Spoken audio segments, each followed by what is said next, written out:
Alright everybody, welcome back to Body Bags, and I'm Critterbuster, and this is a special week for us, because this is our anniversary week. We're about ready, this is pretty much starting our second year into the channel, and we greatly appreciate all the support, all the times you all watch our videos, comment on it, talk with us on Facebook, everything. We greatly appreciate all of that. And kind of in honor of that, for going into our second year, we are doing reviews for second films, part 2, sequels. So I decided to review one of my favorite horror movie sequels of all time, and that is The Return of the Living Dead Part 2. I even like this movie a lot better than Part 1, even though I really do like Part 1. I believe this was the first one that I had seen before I watched Part 1 even. I remember seeing it on TV a long time ago and loved every second of it. It was just so cheesy and so much fun. But basically this one starts off with leftover canisters from the first film, and they're being delivered on an army truck. And the army truck goes around a sharp curve, and the barrels fall off, and they roll down into a little stream going by a cemetery.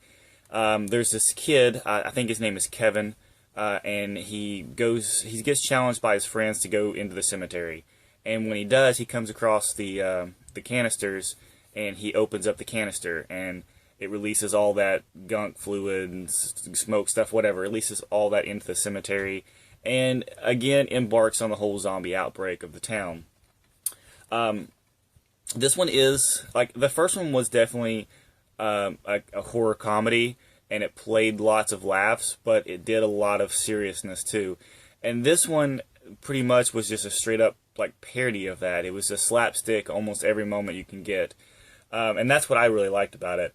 But basically, once the zombies start coming out, the entire town is evacuated from the army, and this group of people, Kevin and his sister, and I think like the sister's like friend, the cable guy, I think is what he is, actually gets stuck in the town. They were unaware of the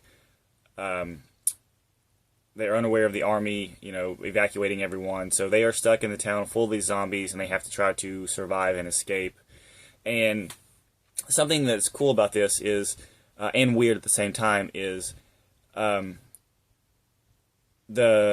guy from Friday the 13th Part 6, Tom Matthews, was in the first Return of the Living Dead film.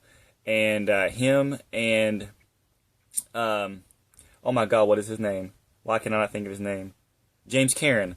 Him and James Karen were in the first film together, and they did an amazing job. And they returned to this movie for the sequel, but they play entirely different characters. They have nothing involved with the first movie whatsoever, which is weird because then they actually make reference in the film that when they start turning into zombies, that they feel like they've done this before. Like, something's weird. They feel like they've been in that situation before, which is, it's funny, but it's also weird. Like, is it supposed to be something? Is there something deeper in this movie? That is it supposed to be like a dream of some sort? I don't know. It's kind of weird because they have those two characters who reference being in the first movie, but they have nothing to do with the first movie. It's really strange, but it's really cool to see them back again. They still do an amazing job in this movie too. There's one moment in this movie with James Karen where he picks up a severed head out of a bag, and he's holding it, and the zombie starts talking, and he points at it, and the zombie bites his finger, and he's trying to like get it off, everything like that, and they stab it with a screwdriver, and then the severed head zombie looks at James Karen and says, "Get that damn screwdriver out of my head." And it's just a really funny moment. It's real cheesy. I laugh every time I watch that. But all the survivors have to make their way across town, fighting off the zombies and running around trying to hide. And they make their way to a hospital, which they get attacked by zombies there. And then they decide that they are going to try to leave. They have to leave town. But the kid decides that they are going to lure the zombies into one place and try to like kill them off. So they go to this like town, I guess it'd be like the electric supply area or whatever, like the grid place.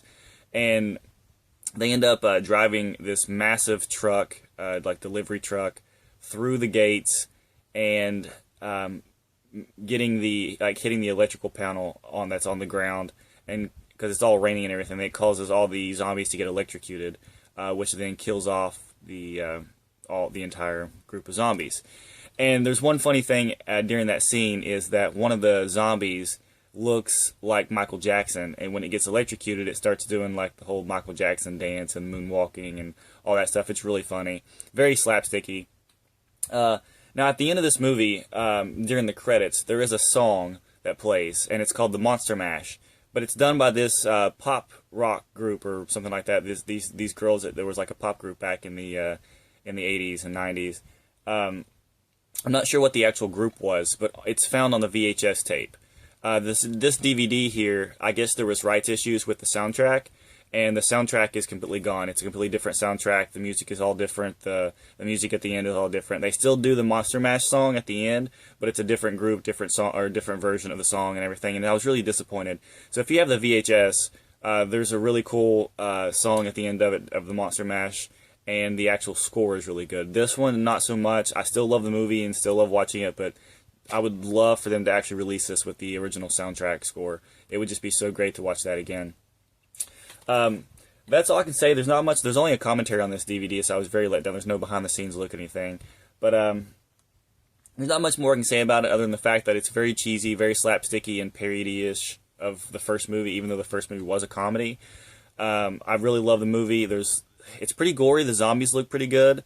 I think this is probably one of the best zombie movies, in my opinion, that's out there. It's just a lot of fun to watch, which has inspired my tattoo here, which you can see. Return of the Living Dead, the front cover here. Love it that much. Had to get it on my arm. So, Return of the Living Dead Part 2. Thank you guys for watching and being part of our channel for a year now, over a year going. And hopefully you guys stick around and watch some more reviews for us. We got plenty more coming once every single day. Hope you guys like them and stay tuned watching. See ya.